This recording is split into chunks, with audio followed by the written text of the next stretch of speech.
கர்த்தருக்கு ஸ்தோத்திரம். இன்றைய வசனம் 1 கொரிந்தியர் 13ஆம் அதிகாரம் 2ஆம் வசனம். அன்பு எனக்கு இராவிட்டால் நான் ஒன்றுமில்லை. 1 கொரிந்தியர் 13ஆம் அதிகாரம் 2ஆம் வசனம். அன்பு எனக்கு இராவிட்டால் நான் ஒன்றுமில்லை. இங்கே பவுல் ரொம்ப அழகாக சொல்கிறாரு, அன்பு எனக்கு இல்லை அப்படின்னா நான் ஒன்றுமே இல்லைன்னு சொல்லி. ஆமேன். நம்மளுக்குள்ளே அந்த அன்பு இருக்கா? கொஞ்சம் யோசிங்க. எல்லாரும் நீங்கள் நேசிக்கிறீங்களா? எல்லாரிடமும் அன்பாக பேசுகிறீங்களா? கொஞ்சம் யோசிங்க. அந்த அன்பு நம்மளுக்கு இல்லை அப்படின்னா நம்ம ஒன்றுமே இல்லை.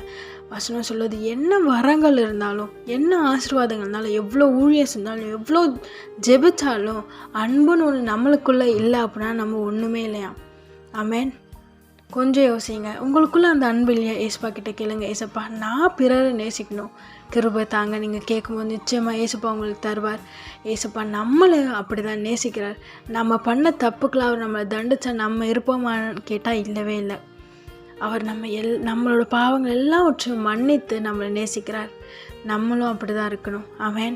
அவ்வளோ பெரிய தெய்வம் அப்படி இருக்கும்போது மண்ணான மனுஷங்க நம்மளும் அப்படி தான் இருக்கணும். பிறர் நேசிங்க, பிறர் செய்த தவறு மன்னிங்க, இரக்கம் காட்டுங்க. நிச்சயமாக ஏசப்பா உங்களை அதிகமாக உயர்த்தி ஆசீர்வதிப்பார். ஆமென்.